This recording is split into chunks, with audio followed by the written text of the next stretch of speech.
Respecto a los que ya están por acá, vamos a iniciar inmediatamente. El día de hoy vamos a organizarnos, quizá en la primera presentación vamos a hablar un poquito de, en términos generales, la cooperación internacional, ¿ya?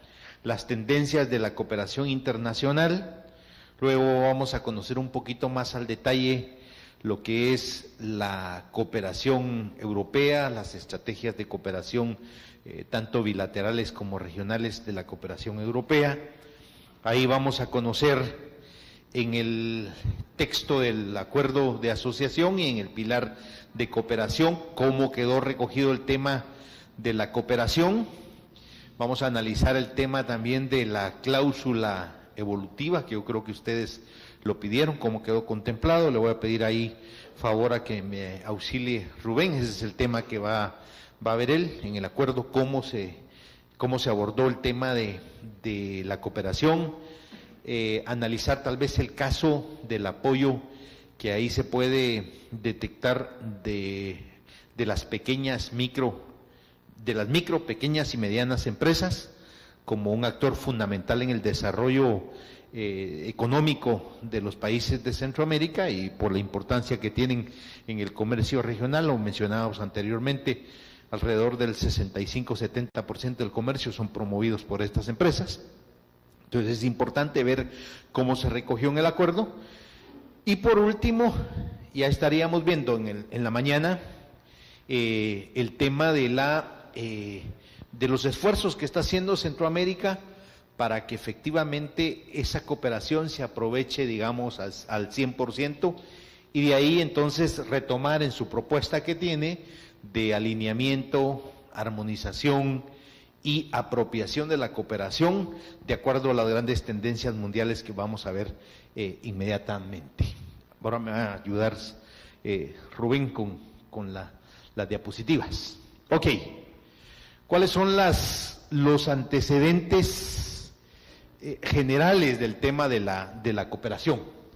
En primer lugar, debemos de tener mucho conocimiento de lo que es la OCDE, que es la organización que aglutina a los países más desarrollados y que tienen posibilidades de transferencia de asistencia técnica, asistencia financiera, etcétera. Entonces yo creo que es importante que empecemos a conocer, digamos, esta organización, 34 miembros. Vamos a ver ahí más adelante también que ya ahí, imagínense ustedes, ya participan países como Chile, y en este momento incluso a nivel de Centroamérica ya hay países como Costa Rica que están empezando a hacer sus gestiones para ser aceptados en la OCDE, porque ellos ya están en posibilidades de, obviamente, conformarse también en países cooperantes. O sea, no vas a recibir cooperación,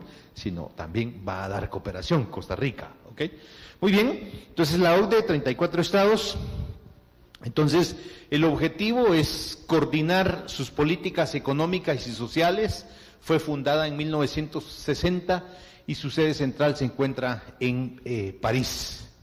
La OCDE es la sucesora de la OEC, Organización Europea para la Cooperación Económica, resultado del Plan Marshall y de la Conferencia de la 16ª Conferencia de Cooperación Económica Europea 48 y 60.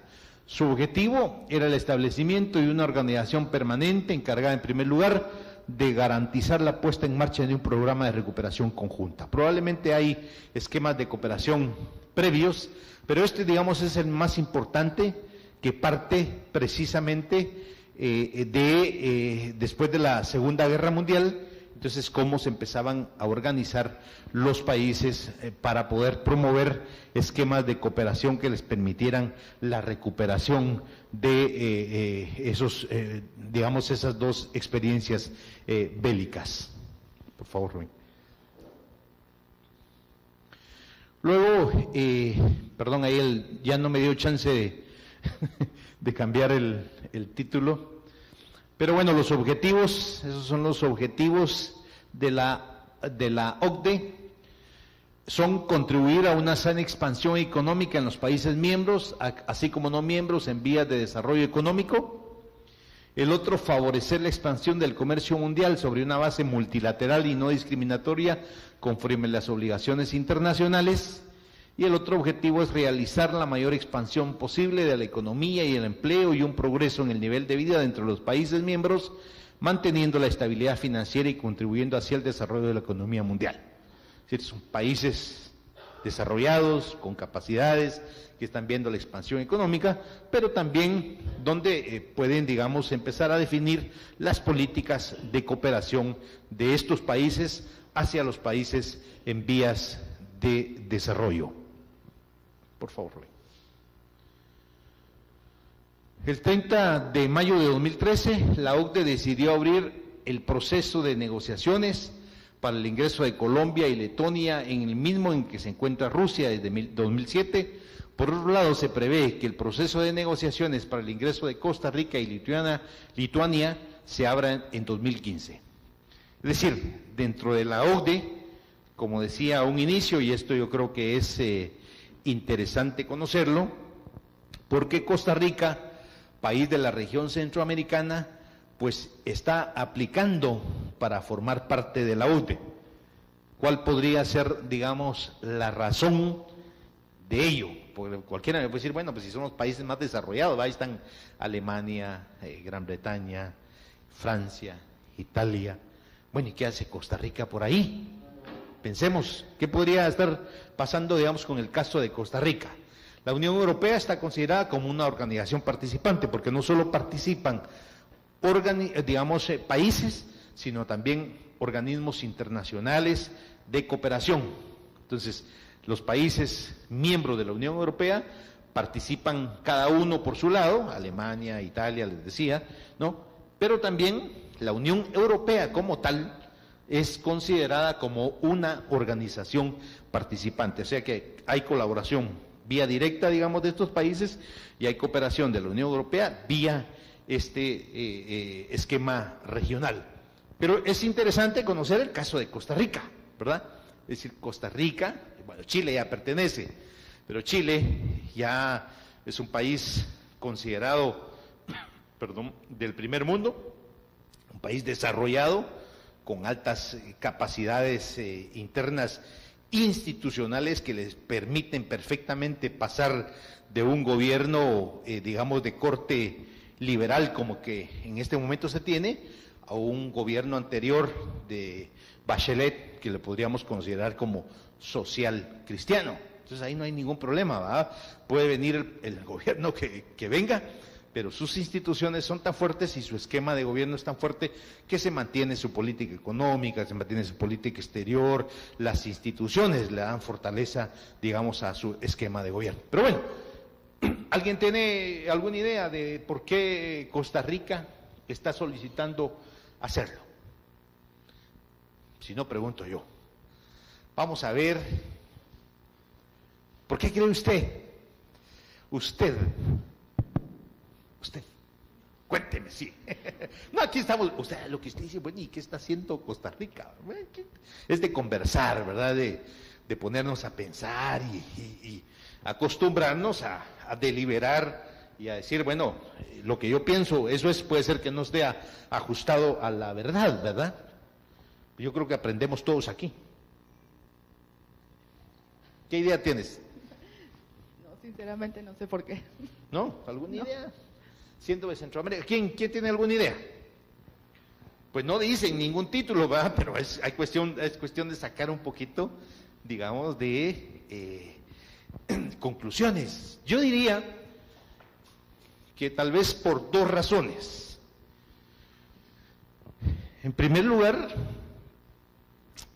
los índices de desarrollo humano de Costa Rica, junto con los de Panamá, ya los posicionan como países que son muy distintos en comparación con los nuestros, digamos, del Triángulo Norte, por decirles algo, ¿verdad? De Honduras, de Guatemala, El Salvador y Nicaragua. O sea, ya se ve Ellos siempre lo que les interesa es, para ir posicionándose más en la comunidad internacional, marcar algún grado de diferencia, ¿verdad? Entonces decir, bueno, nosotros en algún momento pues estamos en el mismo sistema, pero somos diferentes, tenemos características diferentes. Entonces eso lo está explotando, ¿verdad? Entonces dice, bueno, nosotros, por eso sus altos índices de desarrollo humano, pues entonces ya va siendo objeto, y lo vamos a ver cuando conozcamos ahí el cuadro, por ejemplo, de los montos de la cooperación europea, que dentro de los países que menos tiene ya es Costa Rica, porque Costa Rica ya no es considerado muy elegible para ser beneficiario. Entonces ellos dicen, bueno, si ya no nos van a considerar beneficiarios, tenemos que dar el paso nosotros adelante para que ya nosotros nos consideremos y empecemos a deliberar en el marco, por ejemplo, de la OCDE, a definir aquellas estrategias de la cooperación, el esquema de cooperación mundial que se va a revertir para los demás países. Entonces ya lo posiciona, porque ya está él tomando, al menos hablando, al menos haciendo propuestas sobre hacia dónde debe de vertirse la cooperación y las políticas mundiales. Entonces ya es como Guatemala, que está sentado ahora, tiene su asiento en el Consejo de Seguridad. Ya se le escucha, ya se le oye, se le ve, ya es otro nivel, ¿verdad? Son otras ligas. Entonces, esa podría ser, digamos, una de los por qué. Y el otro es porque efectivamente probablemente ya tiene capacidades de transferencia de cooperación horizontal. Es decir, si lo va a hacer para tomarlo en serio, pues también va a tener que demostrar que tiene posibilidades de transferir conocimientos, ¿ya? Dentro del esquema de la cooperación sur-sur, la cooperación horizontal, ¿verdad? Entonces, ese es otro también diría yo, de las condiciones que imperan como para que Costa Rica esté haciendo estas gestiones. Ahí me quiere ayudar Rubén con algo. Solo un comentario adicional sobre el tema de Costa Rica. Pues todos supimos hace algunos meses que Costa Rica había lanzado su candidatura a la Dirección General de la OMC. Eso ya indica pues el nivel de percepción que tiene el país y lo que representa el país, digamos, a nivel internacional en el tema de comercio. Y yo tuve oportunidad, creo que Ronnie también, no sé si el embajador Esteves conoció también a Anabel, ¿verdad? Anabel González, que es la actual ministra de Comercio Exterior de Costa Rica y fue la negociadora en el CAFTA, ¿verdad? Y desde esa época, o sea, estamos hablando de 10 años, ya se veía que Anabel traía ese ímpetu, ¿verdad? Y esa intención de entrar y efectivamente, como decía Ronnie, de tener presencia. Creo que para nosotros es un ejemplo en el sentido positivo, porque a veces uno dice, pero si yo lo puedo, quizás en Guatemala lo podríamos hacer mejor. Guatemala tiene condiciones y tiene calidad, digamos, humana, profesional, el país, en fin, que puede dar muchísimo más, me parece a mí, que Costa Rica. Sin embargo, Costa Rica, país pequeño, miren a dónde va, ¿ah? Y Anabel estuvo, creo que cerca, ¿verdad, Ronnie? No se fue en el quinto lugar, digamos, de la selección, ya para ser una directora general de la OMC, que es la Organización Mundial de Comercio, ¿verdad? Entonces, yo diría, positivo es ver los ejemplos de lo que hacen los demás para que nosotros podamos cambiar lo que decía el embajador Esteves ayer, ¿verdad? Esa actitud y esa mentalidad positiva y unirnos y trabajar juntos, primero al interno para luego dar ese paso ya a nivel regional, que será muy importante, ¿verdad?, para el futuro. Gracias. Muchas gracias por la acotación. Justamente es el buen ejemplo del posicionamiento de Costa Rica. Está saliendo de los que reciben cooperación, no, yo quiero meterme a grandes ligas. Y entonces para ostentar o para pretender tener, digamos, dirigir una de las, diría yo, más importantes organizaciones a nivel mundial, como es la Organización Mundial del Comercio, pues obviamente ya no puede mirar, bueno, Costa Rica, no, hombre, ¿qué está haciendo aquí? No, pero ellos ya tienen voz. Y por eso están buscando su posicionamiento, porque están aspirando a dar un paso un poco más arriba. Sí, por favor. Sí, gracias. Bueno, yo también tenía la intención más o menos de mencionar lo que usted estaba hablando, pero no me atrevía, porque muchas veces, como están televisando la cuestión, da un poco de pena. No, lo que sí es cierto de la política de Costa Rica es que ellos han sido muy pragmáticos. Y un ejemplo de eso es, por ejemplo, en el tratar de ingresar a la APEC. El obstáculo es China. Es que más fácil, más pragmático y más la vía rápida fue cambiarse de China.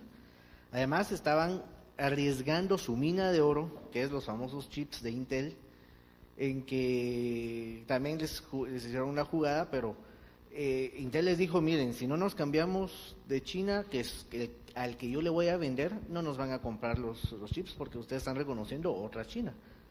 Entonces simplemente dijo, bueno, los cambiamos y con eso han ido facilitando y creo que han apresurado bastante. La gente de Polec quizás tiene mayor información de cómo ha sido el proceso de Costa Rica para entrar a la PEC, pero van un poquito más a lo seguro, ¿no? No estoy diciendo que Guatemala tenga que cambiar de China para eso, porque pueden haber otras fórmulas, pero ellos se fueron por lo rápido, ¿no? Entonces yo creo que para entrar a las grandes ligas, como ellos están tratando de hacer, pues están buscando esas formas pragmáticas y por supuesto tirándole a los patos más altos para poder tener pues un mayor nivel, ¿no? Y lo tienen, porque tienen nivel educativo, económico y todo eso. Yo no creo, no creo que solo la oposición de China a que Costa Rica ingrese a la PEC pueda incidir ahí, porque la PEC hace varios años, te recordarás que en la época cuando Gabriel Orellana era canciller, en la época del FRG, entraron, como llegan muchos, con el ímpetu de abrir nuevas embajadas y consulados y qué sé yo, y al año de estar acá se les esfuma la idea porque miran que no tenemos dinero, pero en esa ocasión estaban muy deseosos de abrir una embajada en Singapur, otra en Kenia, en Sudáfrica y no sé dónde más. Dentro de todo esto entonces se hizo un replanteamiento, de hecho, de la misión en Nueva York. Yo en esa época estaba allá. Les hicimos ver una serie de consideraciones sobre la mayor conveniencia de ciertos lugares sobre otros, en este caso de Tailandia sobre Singapur, especialmente en cuanto a los costos y en cuanto a la ubicación, o sea, a lo que Tailandia es, pues un país normal, no una ciudad-estado como es Singapur, ¿verdad? Un gran centro financiero.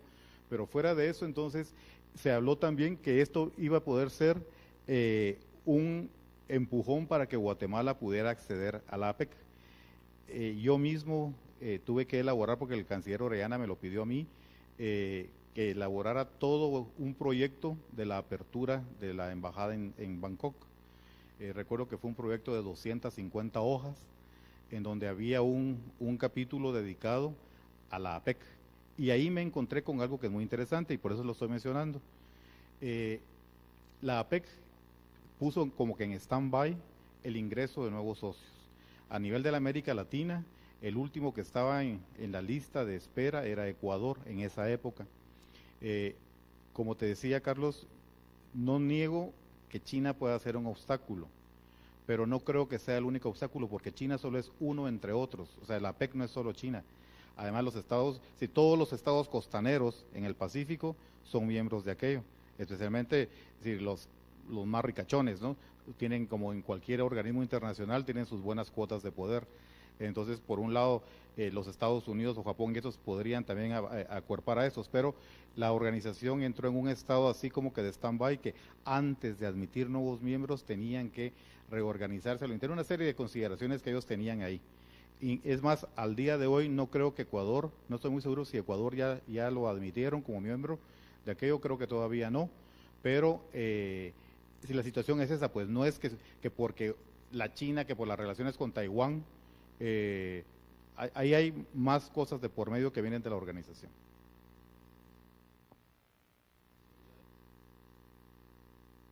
Sí, muchas gracias, embajador, por sus reflexiones.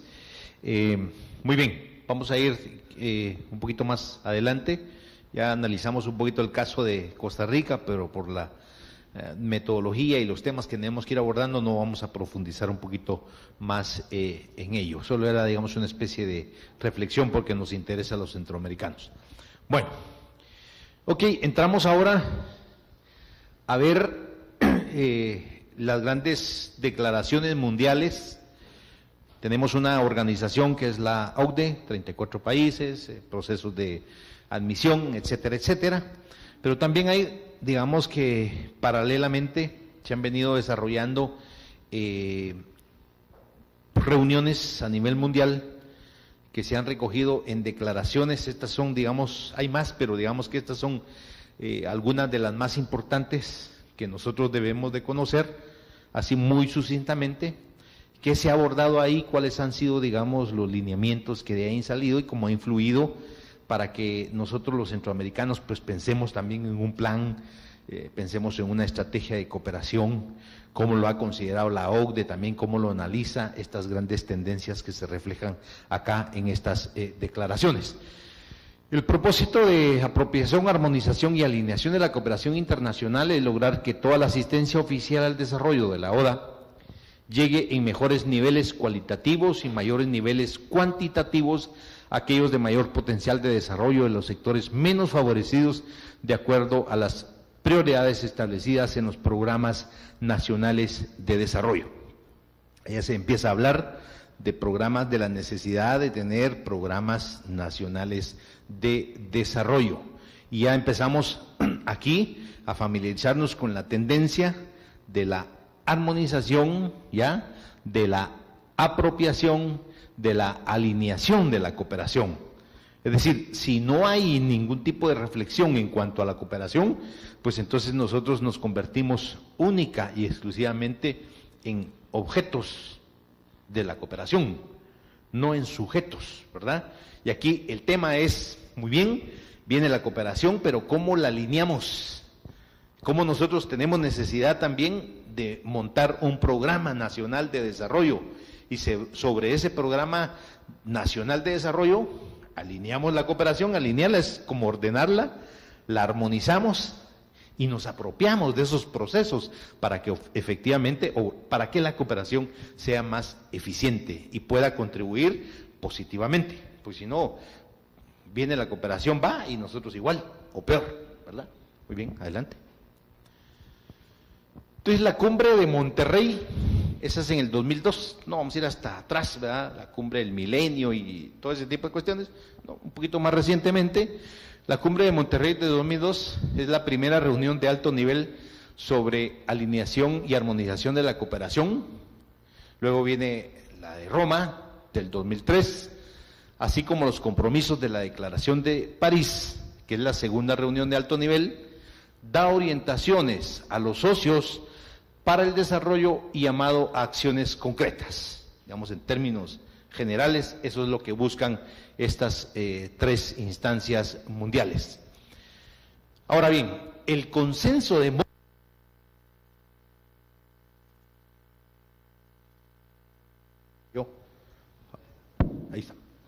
El consenso de Monterrey sobre financiamiento para el desarrollo crece con la adhesión en 92 países y varios organismos internacionales.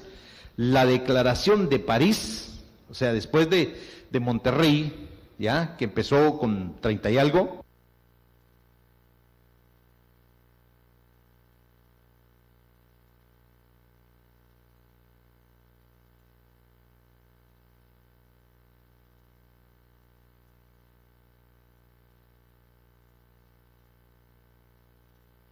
tal vez no tiene batería.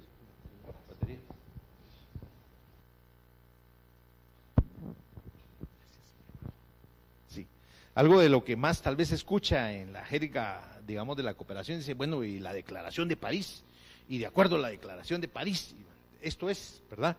Entonces antes la cumbre de Monterrey del 2002, que es la primera reunión, luego viene Roma 2003, y la de París, que es un hito, digamos, importante en el tema de la coordinación o digamos, la organización del tema de la cooperación internacional. Ahí tenemos 92 países más y varios organismos internacionales, y lo que busca la Declaración de París es de que sí, realmente la cooperación sea eficiente, eficientar estos procesos. Se asumieron compromisos concretos: mejorar la eficacia en el uso de los recursos, fortalecer los sistemas de gestión pública y los de gestión de la asistencia oficial al desarrollo, Propósito último, maximizar el logro de resultados y acelerar el cumplimiento global de los objetivos del milenio para el año 2015. Híjola, a ver si no vamos tarde, ¿verdad? Pero nos quedan todavía 2 años, 14 y 15, ¿ya? Entonces, esto, digamos, es el objetivo fundamental de la Declaración de París. Dice, bueno, hay que ser más eficientes. ¿Y cuáles son los compromisos? Entre ellos, ¿verdad? Bueno, miren, tenemos que hacer conciencia que hay que mejorar la eficacia en el uso de los recursos, hay que fortalecer los sistemas de gestión pública, es con los países, ellos y nosotros, la gestión de la asistencia oficial al desarrollo, y el propósito último es maximizar el logro de resultados y acelerar el cumplimiento global de los objetivos del milenio para el año 2015.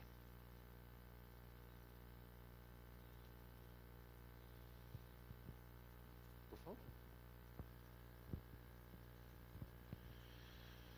Bueno, en el consenso de Monterrey, denominado Financiación para el Desarrollo, ahí lo que se buscó fue, bueno, perfecto, muy bien, pero orientemos la financiación para el desarrollo. Ese es, digamos, como en una frase, digamos, la definición de esa declaración de Monterrey.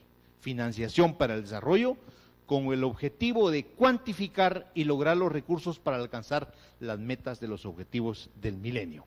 Bueno, nos hemos sentado a nivel de Naciones Unidas los objetivos del milenio, necesitamos plata, ¿verdad? ¿De dónde va a venir esa plata? Bueno, yo creo que puede ser una buena referencia la OCDE, puede ser una buena referencia tomar en cuenta la asistencia oficial al desarrollo.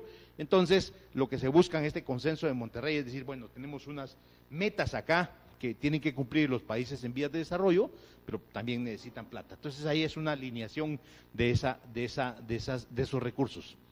Entonces, abarca todos los aspectos de financiamiento del desarrollo, los recursos internos, la inversión privada y la cooperación internacional.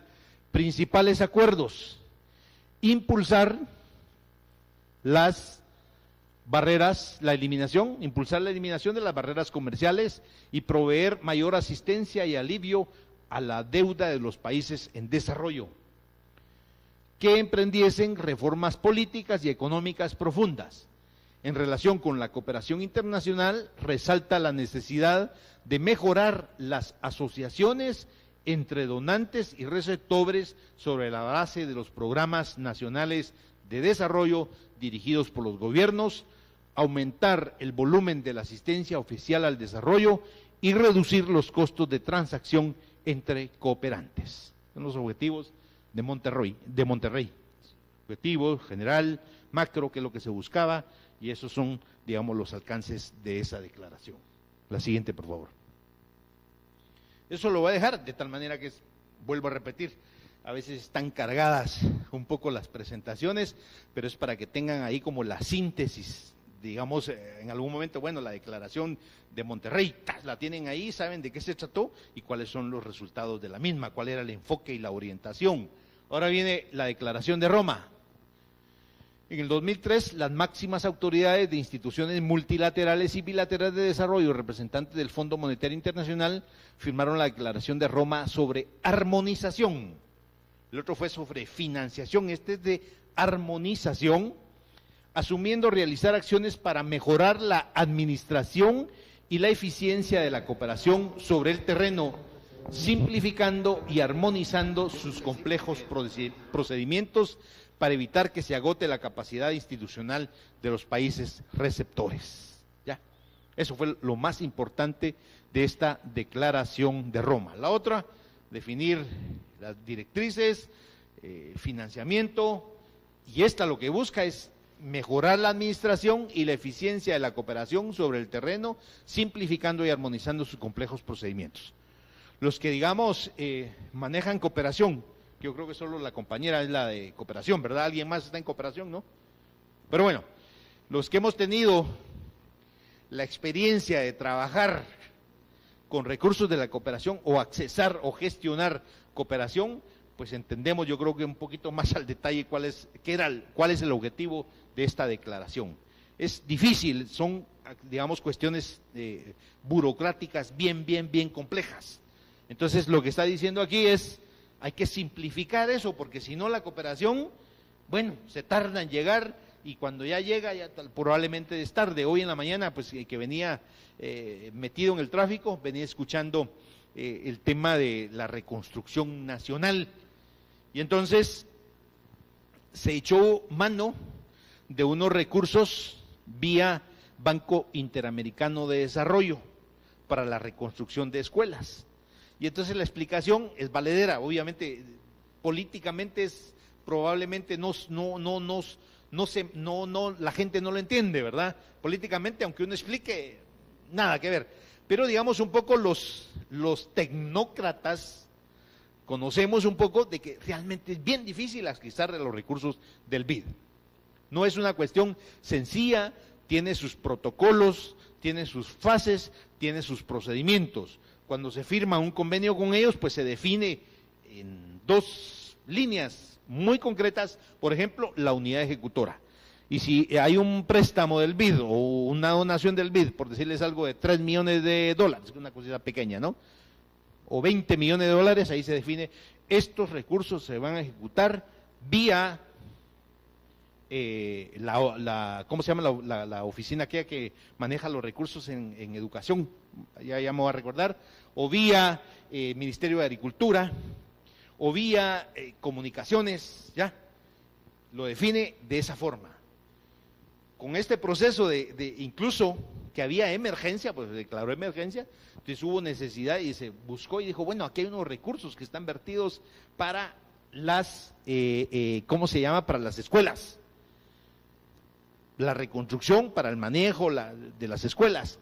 Ahí vamos, ¿verdad? Pero resulta que decía que la unidad ejecutora ahí era FONAPAS. Y como ya no estaba FONAPAS, entonces tuvo que ir al Congreso y entonces empezaron a decir, miren, no es por... Entonces esos trámites son bien complejos. Lo que se quiere decir aquí es, bueno, si queremos ayudar los países que tenemos posibilidades, pues de alguna manera facilitemos y seamos mucho más eficientes en nuestros propios procedimientos. Ya vamos a ver los procedimientos después de la Unión Europea y vamos a examinar un poquito este proyecto y vamos a ver, digamos, las complejidades que tiene, que hay que saber hacerlo, conocer un poquito los procesos para poder accesar a la utilización de estos recursos y eficientar esos programas y esos proyectos de desarrollo. La siguiente, por favor.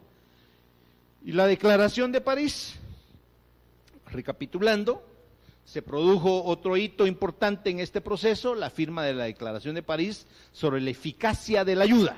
Se concentró en la eficacia de la ayuda, que busca establecer una alianza efectiva para el desarrollo poniendo el énfasis en la calidad de la misma. Esta declaración establece 5 principios que deben conducir a la mejora de las intervenciones. El primer principio es apropiación.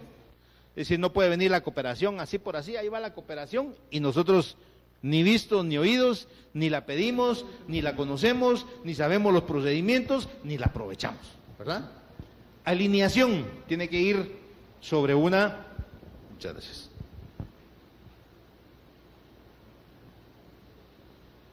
Alineación, tiene que ir sobre una línea directa, ¿verdad? Planes de desarrollo, bueno, perfecto, por aquí tiene que irse. Tiene que haber armonización, no tiene que venir, tiene que haber duplicación, no, Italia, ¿qué vas a dar? Voy a dar esto, muy bien, Alemania, ¿qué va a dar? Perfecto, los organismos internacionales, eso es armonizar. Gestión orientada a resultados, también hay proyectos, digamos, en cooperación internacional, hay proyectos blandos y proyectos duros. Proyectos blandos, digamos, un apoyo al fortalecimiento institucional del Ministerio de Relaciones Exteriores. Eso se mide, pero es un proceso un tanto subjetivo. Entonces, sí tengo que aplicar una metodología que me permita medir exactamente si estoy alcanzando esos recursos, esos objetivos. Cosa distinta es con los proyectos duros. Esos son flexibles y suaves, ¿verdad? Que decía. Los duros, bueno, construcción del tramo carretero Palín-Escuintla. Ese es más fácil, aplico otra metodología, ¿ya? Ese es el tema de la gestión orientada a resultados. Tienen que haber resultados, aunque no sean tan tangibles. Tengo que tener una metodología que me permita monitorear, evaluar y medir si efectivamente fue para algo bueno, pues, esa cooperación. Y lo último, una responsabilidad mutua. Que no vengamos también los países, no hombre, es que como esos cooperantes entonces dan la plata y no sabemos cómo es una burocracia. Pero nosotros no nos apropiamos, ¿verdad? Primero es nuestro plan, ¿ya? Nuestro plan de desarrollo. Lo tenemos exactamente y sabemos exactamente qué es lo que queremos, sabemos, en primer lugar damos el primer paso para gestionar, no esperamos sentados que nos traigan la asistencia o la cooperación internacional y de alguna manera nos metemos en el rollo para poder manejarla, para conocerla, utilizarla, evaluarla, corregirla, etcétera, para que efectivamente pues corresponda a nuestros intereses. Pues adelante. Y ahí estamos con el fin de esta primera fase, conocer cómo está el tema en general de la cooperación internacional, la OCDE, cómo funciona, sus Estados miembros, y ya, digamos, a nivel mundial, estas declaraciones cómo empiezan a influir para que efectivamente nosotros vayamos teniendo conocimiento de estas tendencias y vayamos tratando de obtener más recursos, de eficientar más recursos y aplicar esta metodología que nos permita utilizar al 100% esta cooperación. Va a completar, digamos, para hacer un ejercicio un poquito más práctico, esta primera fase. Rubén, para analizar cómo está la cooperación en el acuerdo de asociación, cómo está contemplado, y vamos a ver si nos da tiempo de una vez de hablar sobre la cláusula evolutiva en torno a la cooperación dentro del acuerdo de asociación en el pilar de cooperación. O no sé si hay una pregunta por el momento. Sí, por favor.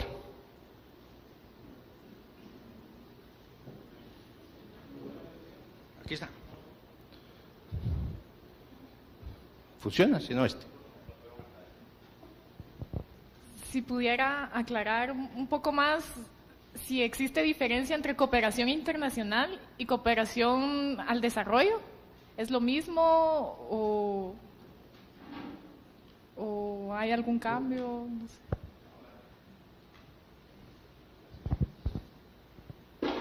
Cooperación internacional, digamos, es el tema macro, ¿eh? Ya después hay cooperación financiera, hay cooperación financiera reembolsable, hay cooperación financiera no reembolsable, hay, bueno, varios tipos de cooperación, ¿verdad? Y dentro de estas, la asistencia oficial al desarrollo, incluso hay una oficial para el desarrollo, es la que, digamos, vía OCDE o vía bilateral se dice oficialmente se da. Ustedes han visto, por ejemplo, en Guatemala, ¿verdad? Entonces hay negociaciones con el gobierno y dicen, vamos a cooperar con este y este proyecto. Por aparte hay otra, en donde lo único que hacen entonces los cooperantes es definir ellos mismos con quién trabajan. Si trabajan en apoyo a una organización, si trabajan en apoyo a un par de municipalidades, si trabajan en apoyo a una asociación, si trabajan con la sociedad civil, etcétera, etcétera, ¿no? Entonces esa es más o menos una definición así muy grande, la cooperación para el desarrollo y los tipos de cooperación también que podemos tener. ¿Sí? Yo por aquí. Va. ¿Perdón? Buenos días. Como hemos visto en los últimos años, Europa ha enfrentado lo que es la recesión económica y para paliar esa recesión económica ha implementado políticas de austeridad. Me gustaría saber de qué manera puede venir a afectar el acuerdo de asociación en lo que es en el pilar de cooperación a la región. Es obvio, menos capacidad, menos cooperación. Y por eso yo creo que es importantísimo que donde hay ahí en la declaración de París dice una responsabilidad mutua. Entonces lo primero que tenemos que hacer es aprovechar los recursos que tenemos disponibles. Y ustedes han escuchado muchas veces a la vicepresidenta de ahora y al presidente también que hablan, miren, o sea, me parece una aberración que tengamos recursos y algunos ministerios no los ejecutan, ¿ya? Entonces, si por un lado hay problemas, digamos, en la economía mundial, hay restricciones, ¿ya? Hay recortes en la ayuda, o al menos las mantienen, pues, digamos, y dicen, bueno, le vamos a dar 80 millones, tal vez no crece mucho, le vamos a dar ahora 85, pero si sobre eso no los aprovecho, obviamente pero es una responsabilidad mía. Entonces, ¿hay restricción? Sí, por supuesto. Normalmente lo que hacen estos países por sus altas capacidades es que mantienen los recursos. O sea, que no es que de una vez van a decir, miren, fíjense que nosotros le damos 85 millones en 2 años a Guatemala y entonces ahora le vamos a dar 40. No, ¿verdad? Más o menos lo mantienen. Ellos hacen el esfuerzo por mantenerlo, pero hay mucho trabajo, ya viene, es responsabilidad nuestra, ¿ya? Entonces, en ese caso sí nosotros tenemos que aprovechar. Y lo otro que hay es la cooperación cuando es una cooperación indicativa. Una cooperación indicativa es como cuando nosotros manejamos aquí el presupuesto. Un ministerio de Agricultura pues tiene un presupuesto, por decirles algo, de 900 millones. Es un presupuesto. Si yo soy pilas y voy ejecutando, voy bien y todo, pues probablemente me dan los 900 millones. Pero si no se queda en presupuesto, puede ser que al final, entonces ya solo ejecute al final del año 600.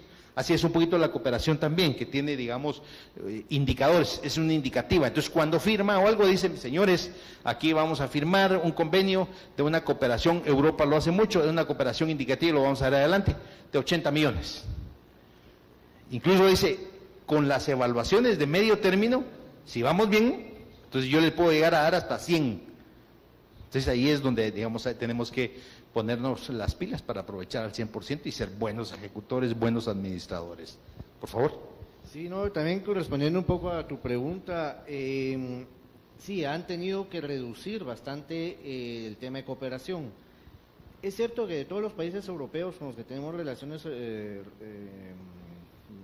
bilaterales, poquitos son los que realmente cooperan, pero son muy pocos, y hay otros que de veras no dan nunca nada.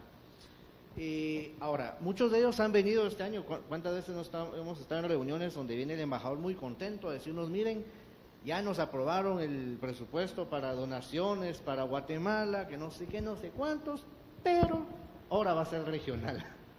Entonces, ahí hay uno que nos tiene 55 millones para Centroamérica, para Guatemala le tocan 5. O sea, lo están reduciendo todo a nivel regional. Y de una forma, pues ahí siempre dicen, estamos dando tantos millones, pero no es a Guatemala, es repartidos entre 7, ¿no?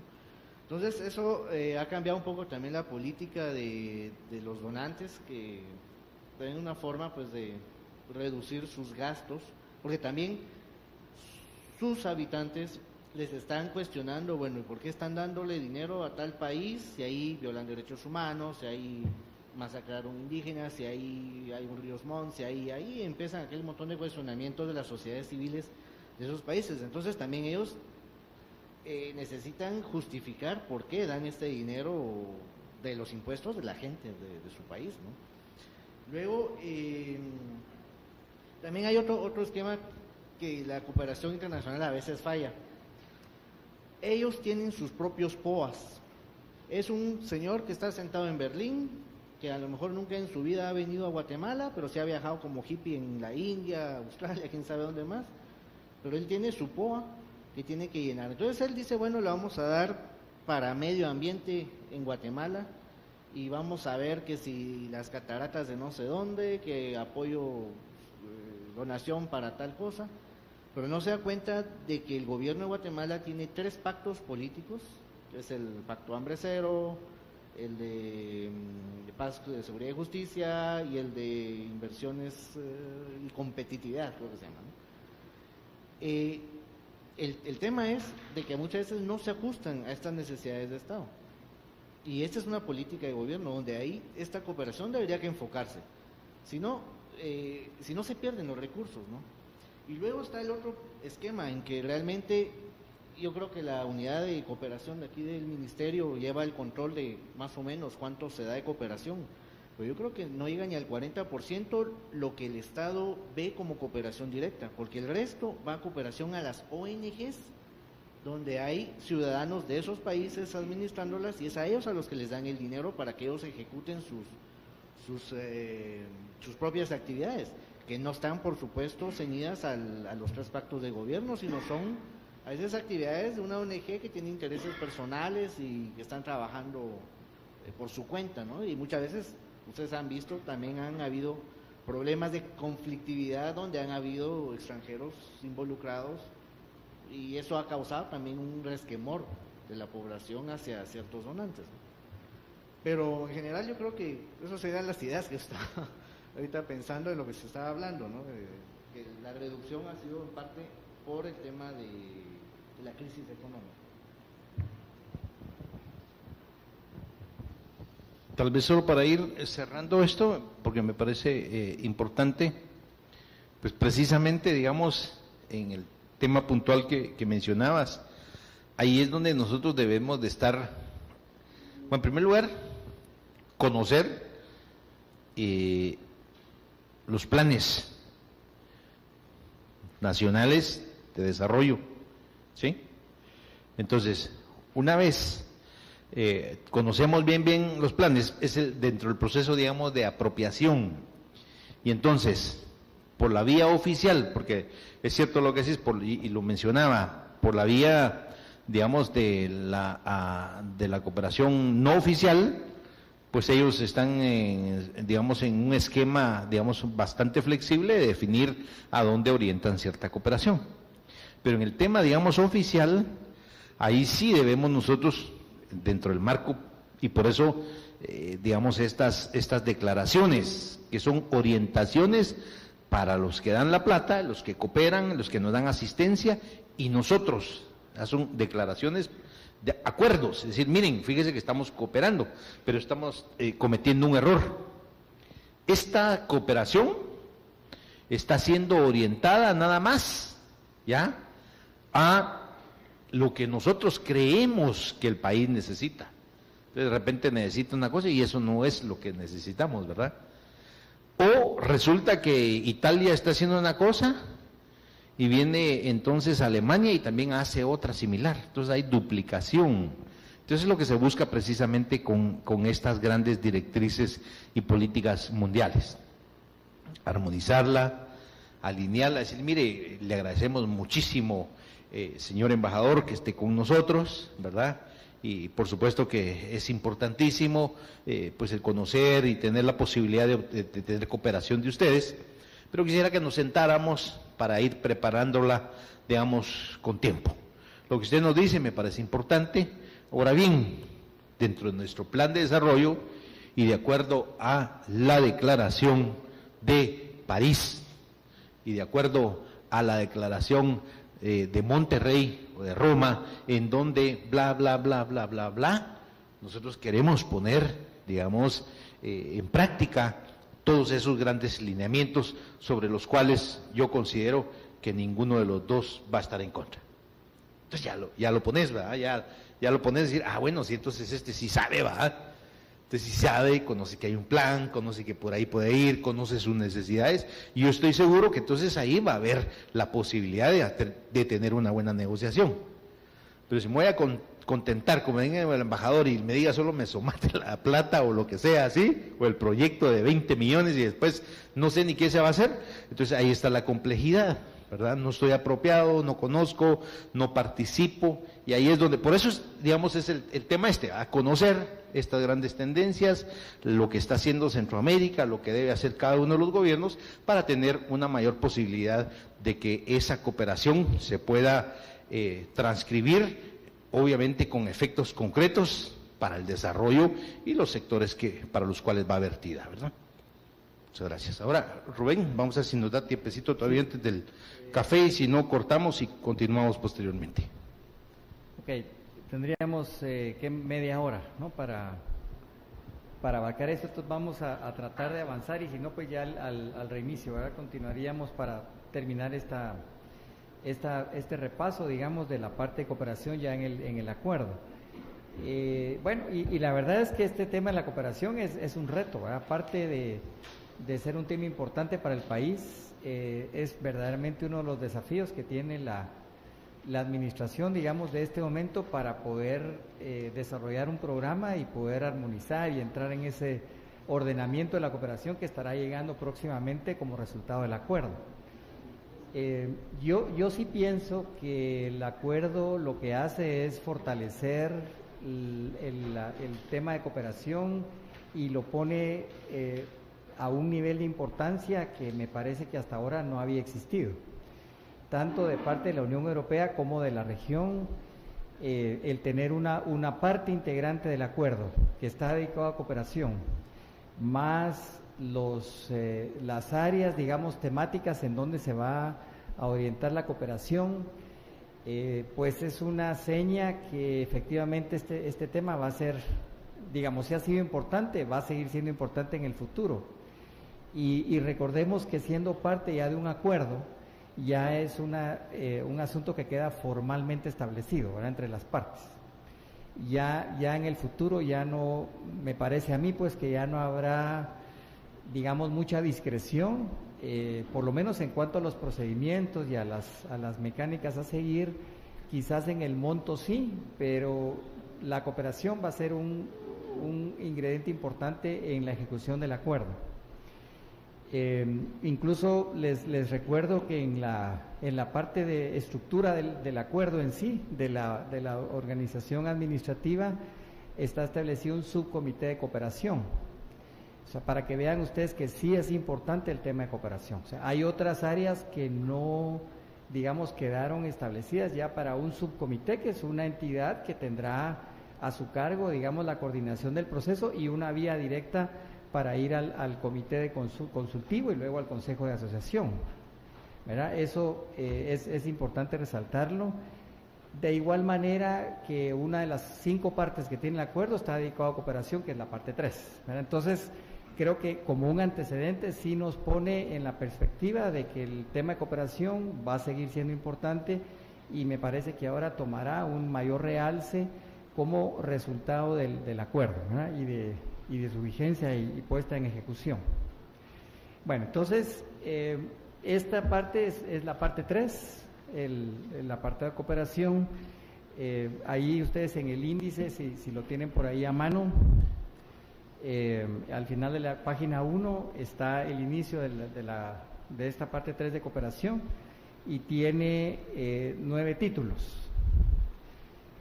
Pues eso también es una muestra que está, digamos, ampliamente desarrollado el tema de cooperación en el acuerdo. Y vamos entonces a ir viendo lo más importante de cada título para que ustedes tengan una panorámica, digamos, de los temas que están. Vamos a ver que no solo es la cooperación económica, sino hay cooperación técnica, hay cooperación administrativa, en fin, hay una serie de modalidades que tiene la cooperación que están previstos pues en el acuerdo. Entonces, lo primero es definir los objetivos de la cooperación. Eso es el artículo 24. Pues ahí hay varios, hay una lista de 6 objetivos, pero quizás los importantes sería fortalecer la relación Unión Europea-Centroamérica, fortalecer las instituciones, promover el crecimiento económico, profundizar en el proceso de integración, y fortalecer las capacidades de producción y gestión de competitividad de las respectivas regiones. Digamos que son objetivos que van, como vemos, en una dirección quizás más hacia el tema económico, que tiene pues algunos ingredientes sociales y democráticos y este tipo de cuestiones, pero va, me parece a mí, muy enfocado hacia la cooperación económica para fortalecer el comercio, para verdaderamente avanzar en el proceso de integración, la unión aduanera, y que los alcances que tenga el acuerdo en la parte comercial se puedan efectivamente dar como está previsto, al menos en el planteamiento del acuerdo, y para eso la Unión Europea está manifestando un interés y un compromiso de poder colaborar con toda la región. De igual manera, los principios que van a regir la ayuda y la cooperación, el artículo 25, ahí también encontramos varios, pero quizás los importantes serían que el tema de cooperación tiene que ser resultado de un diálogo y de una comunicación extensa entre las partes, entre los países, las regiones, en donde seguramente este diálogo va a tener que estar orientado hacia los objetivos que tiene la cooperación y los propios intereses que tenga cada uno de los países del acuerdo, ¿verdad? Que tendrán que armonizarse y tendrán que establecerse a nivel de consenso, pero sí me parece que existe esa posibilidad para que un país como Guatemala pueda tener bien definidos sus intereses, sus objetivos de la cooperación, poderlos plantear, poderlos llevar a consenso a la región y luego hacer pues ya los planteamientos ante la Unión Europea que correspondan siguiendo este criterio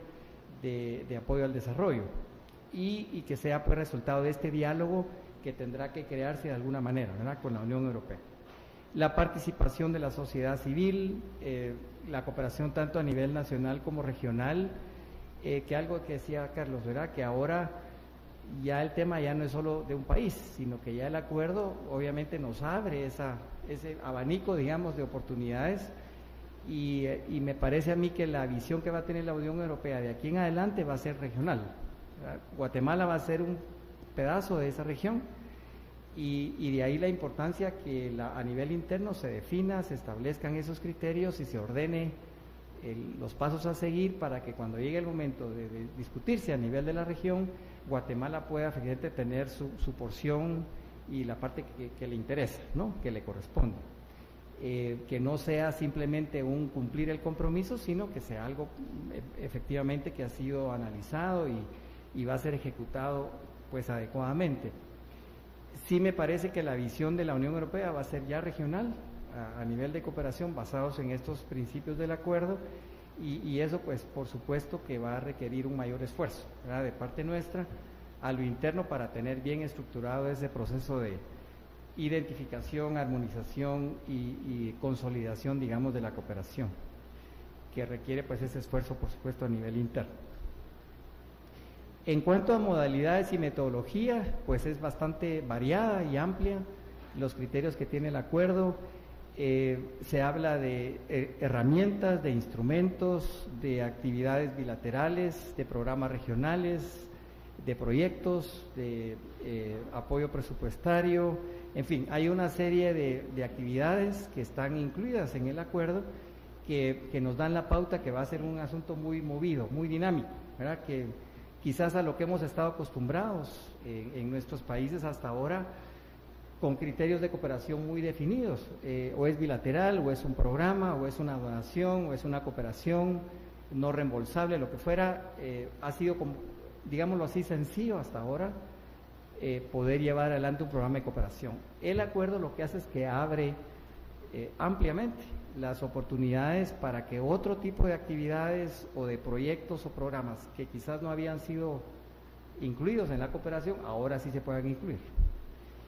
Y eso, por supuesto, de nuevo va a depender de la iniciativa y la creatividad, digamos, que se tenga a nivel interno para poder utilizar esto de la mejor manera.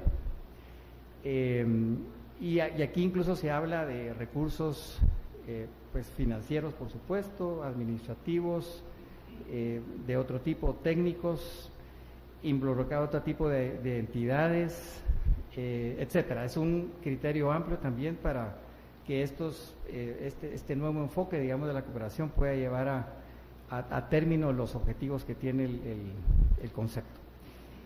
En cuanto a la cláusula evolutiva que Ronnie también mencionaba, es un asunto novedoso en mi opinión, porque deja abierta la posibilidad para que cualquier tipo de programa, cualquier tipo de iniciativa pueda ser incluida dentro de un programa de cooperación.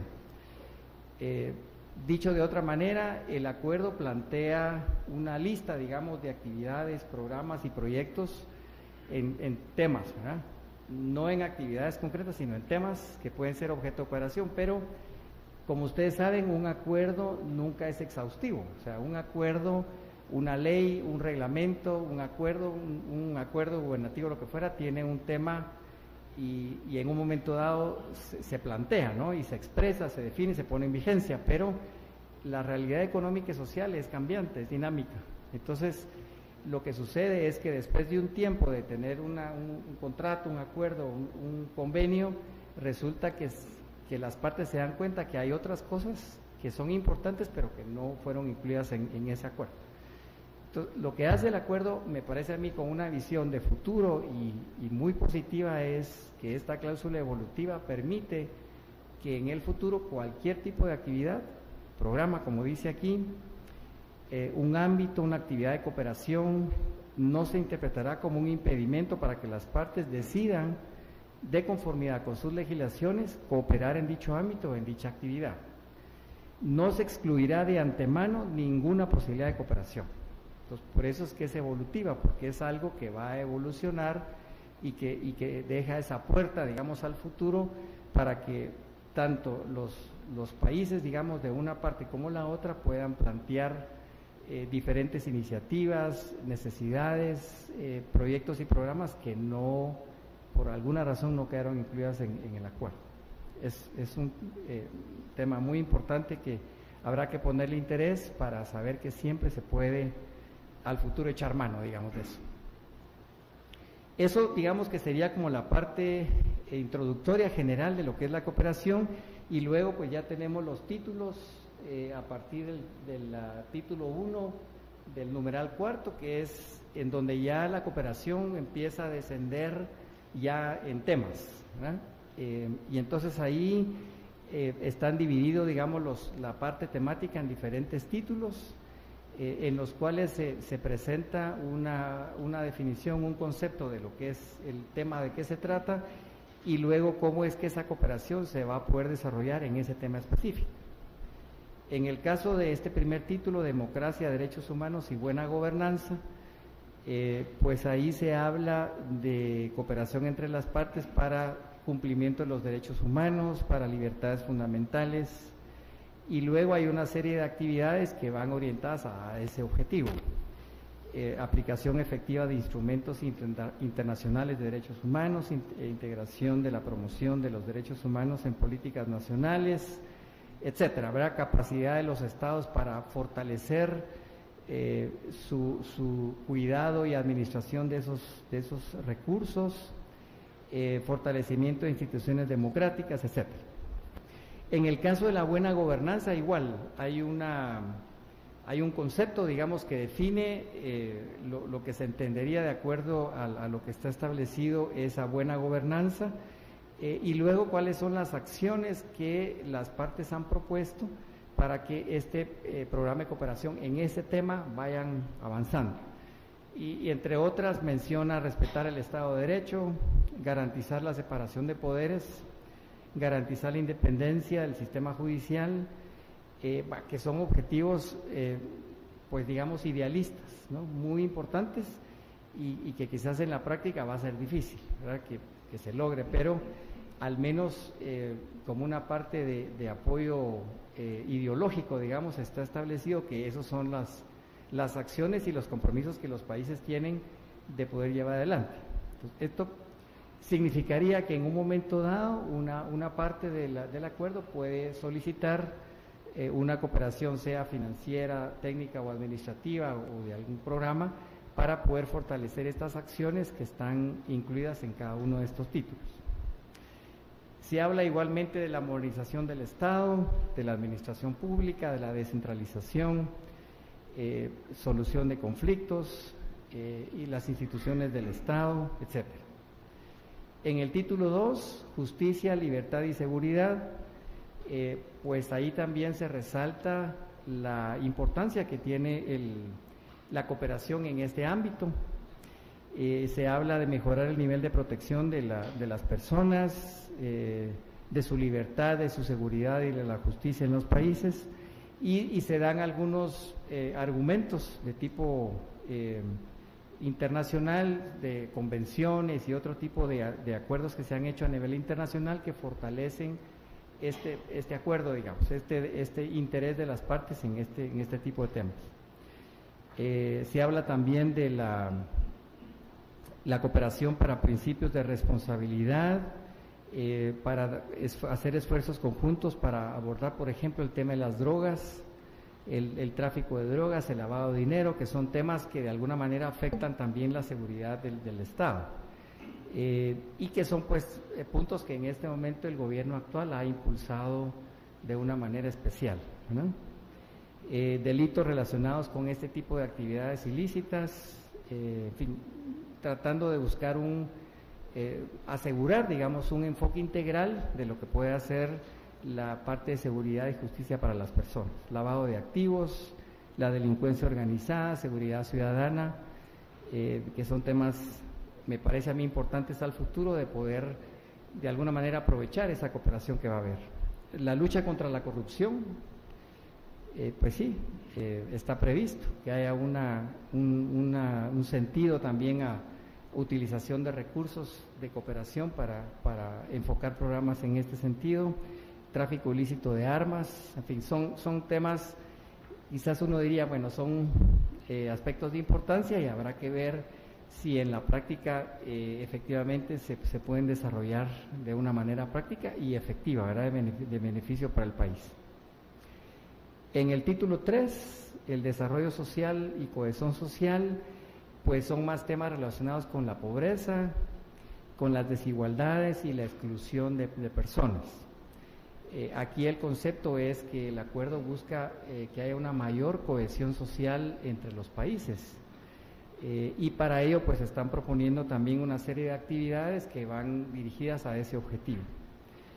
Mejorar la cohesión social a través de la reducción de la pobreza, la inequidad, la desigualdad y exclusión social, y en particular se mencionan los objetivos del milenio, que, como decía Ronnie, ya estamos cerca, ¿verdad?, de que esto se vaya cumpliendo, y me parece que todavía hay muchísimo ahí por hacer, ¿no?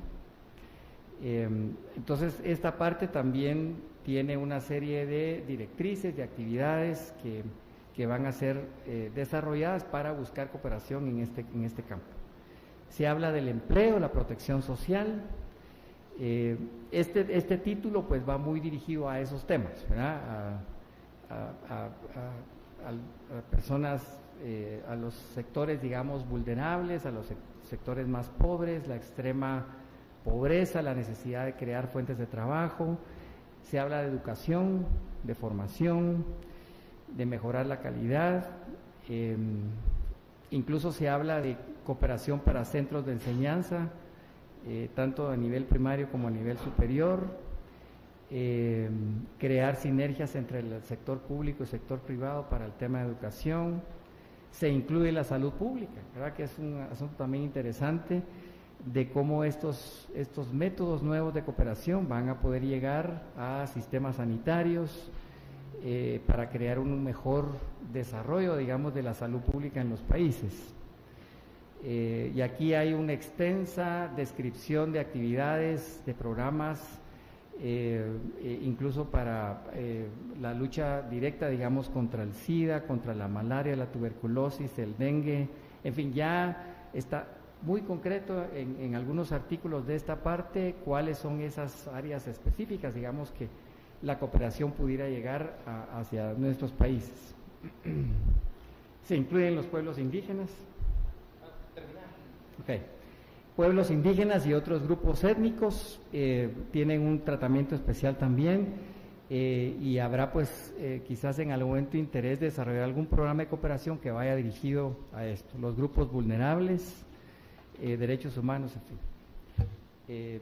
Tocaría migración, pero no sé si... Sí, antes tal vez de que toques el tema de migración, yo creo que es importante en este capítulo, el 6, desarrollo social y cohesión social, ya, ponerle bastante ojo, porque yo creo que lo podría ver como potencialidad, es una potencialidad.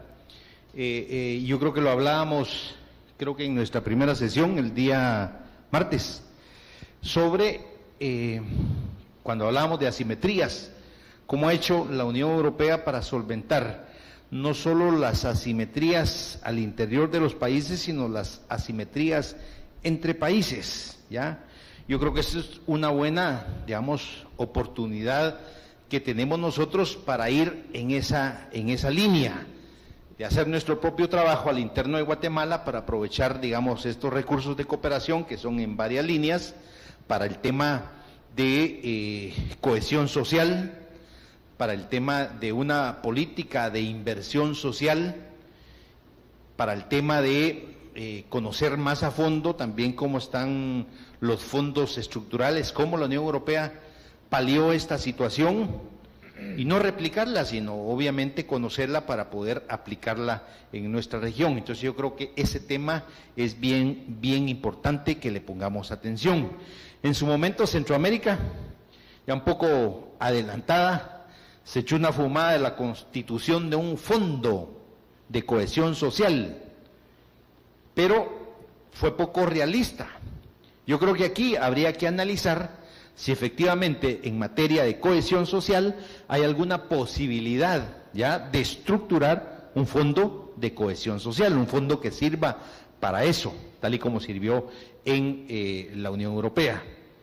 Pero no, digamos que ese no prosperó porque yo creo que en primer lugar no teníamos este instrumento y en segundo lugar yo creo que había una fumada ahí como de 7.000 millones de euros, ¿verdad?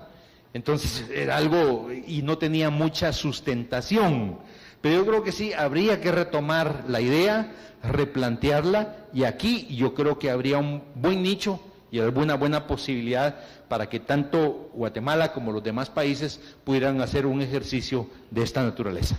Gracias. Gracias, Ron. En el tema de migración, pues es interesante darse cuenta que el acuerdo lo que hace es que reconoce que la migración es un fenómeno actual, ¿verdad? Y que es un hecho, una situación que está afectando y beneficiando a diferentes países y en diferentes órdenes, en diferentes ambientes y zonas geográficas, pero el hecho de reconocer que es una realidad, digamos, para países como nuestros en vías de desarrollo que buscan, las personas, digamos, buscan alcanzar, digamos, un mejor nivel de vida del que puedan tener en su país, es una realidad importante que el acuerdo la está reconociendo a través del título cuarto, migración. Quizás es un poco general lo que se plantea en el acuerdo, ya ustedes lo podrán ver en el texto, pero lo importante es que está previsto que haya una oportunidad de cooperación para poder desarrollar programas que atiendan y resuelvan parte, digamos, de ese problema. Me parece que hasta hoy la migración a la Unión Europea ha sido muy baja, ¿verdad? No tengo datos, pero mi percepción me dice que no es comparable, ¿verdad? Por ejemplo, con Estados Unidos o con otros países, quizás de la región. De otras regiones del mundo creo que sí ha habido una migración importante hacia la Unión Europea. No sé, Ronnie, si querías... Sí, sobre el tema, igualmente sobre el tema de migración. El tema de migración, digamos que tiene o podría tener dos enfoques. Aquí hay un reconocimiento, lo que decía Rubén, ¿ya? En el tema de cooperación, pero no es solo que haya un reconocimiento de migración y ahí está, ¿verdad? Sino justamente ahí hay entonces la posibilidad de que bajo este esquema de reconocimiento y que ellos son mucho más sensibles en el tratamiento de estas cosas que los Estados Unidos, habría que hacer las valoraciones, por supuesto, ¿verdad? Tal vez no mucho más sensibles, pongámosle más sensibles que los Estados Unidos, pues entonces aprovechar, porque no sé si no estoy seguro dónde lo leí, si fue en el acuerdo de asociación con Chile. Ahí hay una definición específica, por ejemplo, de todo el apoyo que se le puede dar para informar a los ciudadanos chilenos en Europa de cómo está su situación, apoyarlos para legalizar su situación, apoyarlos con un programa que de alguna manera oriente las remesas de los chilenos en retorno para su país, etcétera, etcétera. Entonces hay varias variables que yo creo que sería importante entonces analizar, conocer y aprovechar, en función de que hay un poco de apertura en el tema de cooperación, sentarnos y decir, bueno, entonces necesitamos esto y esto y esto, y el apoyo. Tal vez no es muy importante, pero yo creo que ya hay pues algunas comunidades guatemaltecas, especialmente en España, ¿verdad?, a las que yo creo que deberíamos de apoyar. Bueno, los salvadoreños que sí tienen en varios países de Europa, pero yo creo que sí va a ser importante, pues aprovechemos y quizá eso pues también nos dé parámetros para continuar con la política migratoria que se está implementando con los Estados Unidos.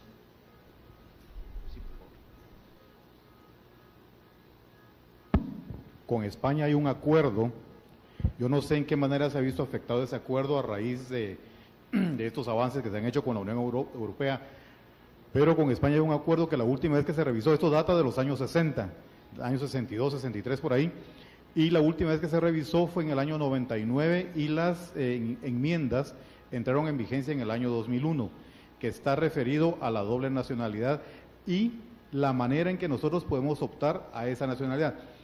España con las excolonias tiene firmados, no con todos, serán como unos 10 o 12 más o menos, de un total de unas 20, y de todos aquellos, porque yo los leí todos, o sea, todos los acuerdos que tiene firmados en ese sentido, y el más favorable es el que está firmado con Guatemala. Lo que pasa es que aquí la gente no lo sabe, y aparte que tampoco se van a ir nadando, es decir, pero entonces prefieren irse a los Estados Unidos porque obviamente es más fácil irse por tierra que llegar a España.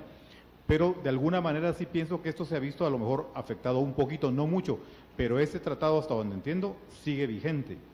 Y es una manera de convertirse en ciudadano de la Unión Europea, porque al convertirse en ciudadano español, según recuerdo en el tratado se establece que, bueno, los guatemaltecos llegan, es cuestión de buscar una residencia permanente, un trabajo, y luego de eso uno se presenta ante autoridad competente para reclamar la ciudadanía española, la cual se va a hacer efectiva en el territorio de España y en el territorio de un tercer estado.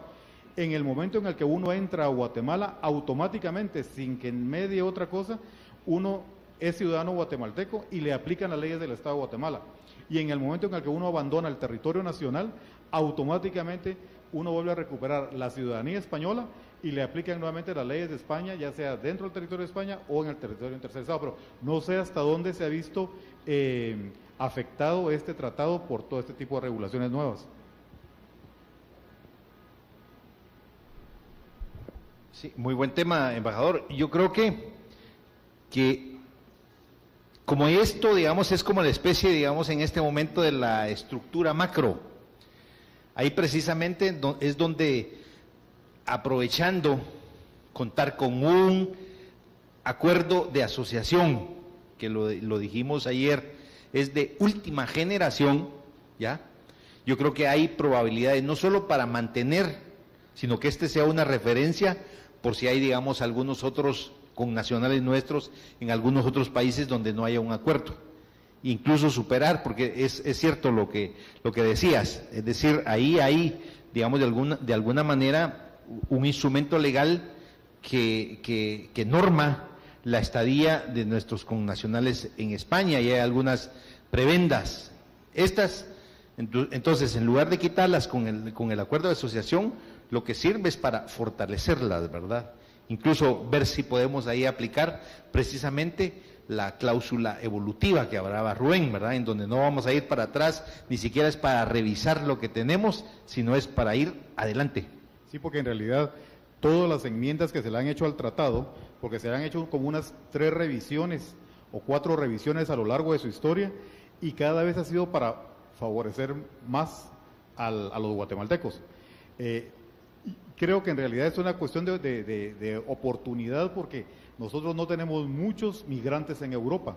No solo hablo de España, que me estoy refiriendo concretamente a este tratado, sino que en otras regiones de Europa no tenemos mucha gente. En el norte pueden haber algunos, en Noruega, que es mi experiencia, habrán unos entre guatemaltecos de origen e hijos de guatemaltecos nacidos ya en Noruega, suman 400 y centavos, pero los que son puros guatemaltecos eran como 128, una cosa por el estilo, que en su mayor parte son personas que se casaron con algún ciudadano noruego o noruega, o personas muy pocas que a raíz del conflicto armado se fueron para allá, ¿verdad? Pero o sea, exguerrilleros o gente así, pero son muy pocos realmente. Básicamente es una comunidad pequeña pero es el caso en toda Europa, tenemos muy poca gente.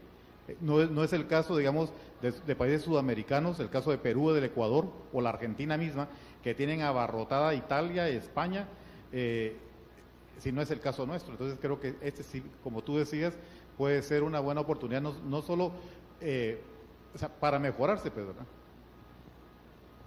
Creo que estamos en tiempo, embajador, para... pero aquí hay una pregunta. ¿Usted quería preguntar?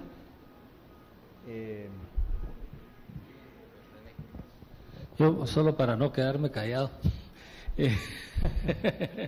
No, efectivamente, este tratado de doble nacionalidad con España es súper favorable a Guatemala. Lo que hacen los españoles para que no se vuelva masiva la cosa es que lo que no dan tan fácilmente es la residencia. Porque efectivamente cuando un español fija su residencia en Guatemala tiene derecho a la nacionalidad guatemalteca y viceversa. Pero para que un guatemalteco España lo reconozca como residente le pone bastantes trabas.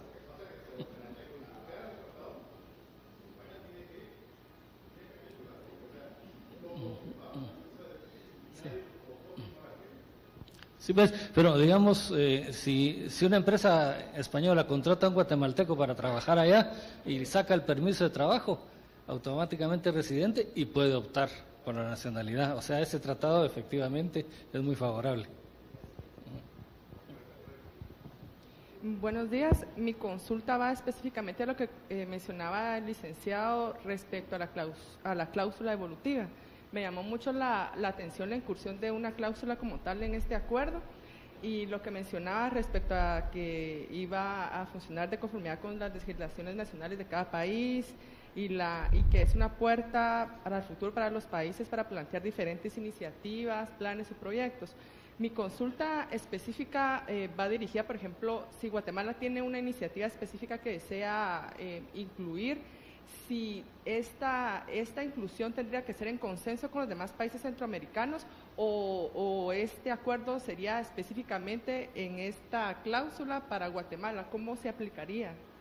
Bueno, no hay, digamos, una expresión definida en ese punto específico, pero a la luz, digamos, de lo que hemos interpretado hasta ahora en las disposiciones iniciales y en el artículo aquel que hablamos al principio, el primer día, del consenso y del común acuerdo, y además porque todos estos acuerdos tienen una interpretación, digamos, genérica de puntos claves. Uno de ellos es, por ejemplo, cómo se manejan las diferentes vías, digamos, de comunicación y de solicitud a la otra parte. Mi opinión personal es que tendría que hacerse a nivel de la región, que una sola solicitud de un país que forma parte de la región, que es, digamos, la contraparte de la Unión Europea, me parece que no tendría una vía de acceso directo, sino tendría que ser algo, quizás si no, digamos, presentado directamente por el resto de los países de la región, que es la otra parte,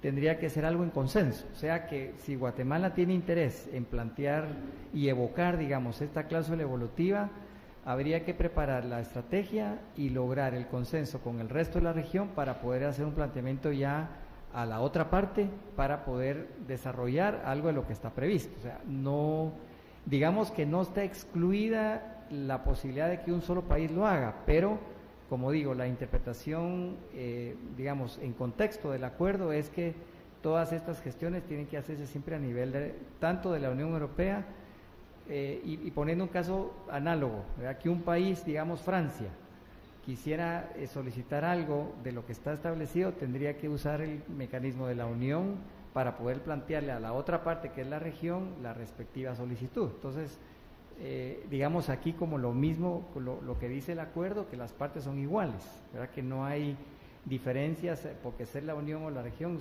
para efectos del acuerdo son exactamente iguales las partes. Entonces, esa, en mi opinión, sería la forma de proceder, pero no hay que desanimarse, ¿verdad? O sea, yo creo que habría que ponerle interés, trabajarlo y mover ahí los contactos allí de los embajadores y el embajador Esteves ahí a la cabeza, viendo cómo se avanza, ¿verdad? Muy bien.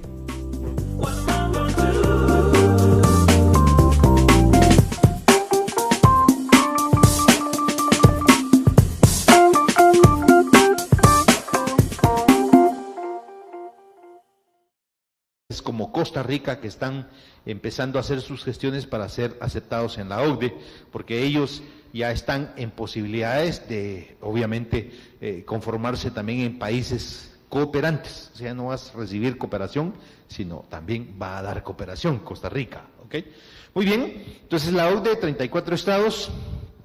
Entonces, el objetivo es coordinar sus políticas económicas y sociales. Fue fundada en 1960 y su sede central se encuentra en París. La OCDE es la sucesora de la OEC, Organización Europea para la Cooperación Económica, resultado del Plan Marshall y de la Conferencia de la 16 Conferencia de Cooperación Económica Europea 48 y 60. Su objetivo era el establecimiento de una organización permanente encargada, en primer lugar, de garantizar la puesta en marcha de un programa de recuperación conjunta. Probablemente hay esquemas de cooperación previos, pero este, digamos, es el más importante, que parte precisamente después de la Segunda Guerra Mundial. Entonces, cómo se empezaban a organizar los países para poder promover esquemas de cooperación que les permitieran la recuperación de digamos, esas dos experiencias bélicas. Por favor, Rubén. Luego, perdón, ahí ya no me dio chance de cambiar el título. Pero bueno, los objetivos, esos son los objetivos de la OCDE, son contribuir a una sana expansión económica en los países miembros, así como no miembros en vías de desarrollo económico.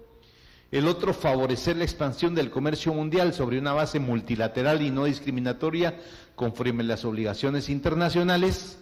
Y el otro objetivo es realizar la mayor expansión posible de la economía y el empleo y un progreso en el nivel de vida dentro de los países miembros, manteniendo la estabilidad financiera y contribuyendo hacia el desarrollo de la economía mundial. Es decir, son países desarrollados, con capacidades, que están viendo la expansión económica, pero también donde pueden, digamos, empezar a definir las políticas de cooperación de estos países hacia los países en vías de desarrollo. Por favor, Rubén. El 30 de mayo de 2013, la OCDE decidió abrir el proceso de negociaciones para el ingreso de Colombia y Letonia en el mismo en que se encuentra Rusia desde 2007. Por otro lado, se prevé que el proceso de negociaciones para el ingreso de Costa Rica y Lituania se abra en 2015. Es decir, dentro de la OCDE, como decía a un inicio, y esto yo creo que es interesante conocerlo, porque Costa Rica, país de la región centroamericana, pues está aplicando para formar parte de la OCDE. ¿Cuál podría ser, digamos, la razón de ello? Porque cualquiera me puede decir, bueno, pues si son los países más desarrollados, ahí están Alemania, Gran Bretaña, Francia, Italia. Bueno, ¿y qué hace Costa Rica por ahí? Pensemos, ¿qué podría estar pasando, digamos, con el caso de Costa Rica? La Unión Europea está considerada como una organización participante, porque no solo participan, digamos, países, sino también organismos internacionales de cooperación. Entonces, los países miembros de la Unión Europea participan cada uno por su lado, Alemania, Italia, les decía, ¿no? Pero también la Unión Europea como tal es considerada como una organización participante, o sea que hay colaboración vía directa, digamos, de estos países, y hay cooperación de la Unión Europea vía este esquema regional. Pero es interesante conocer el caso de Costa Rica, ¿verdad? Es decir, Costa Rica, bueno, Chile ya pertenece, pero Chile ya es un país considerado, del primer mundo, un país desarrollado, con altas capacidades internas institucionales que les permiten perfectamente pasar de un gobierno, digamos, de corte liberal como que en este momento se tiene, a un gobierno anterior de Bachelet, que le podríamos considerar como social cristiano. Entonces ahí no hay ningún problema, ¿verdad? Puede venir el gobierno que venga, pero sus instituciones son tan fuertes y su esquema de gobierno es tan fuerte que se mantiene su política económica, se mantiene su política exterior, las instituciones le dan fortaleza, digamos, a su esquema de gobierno. Pero bueno, ¿alguien tiene algún...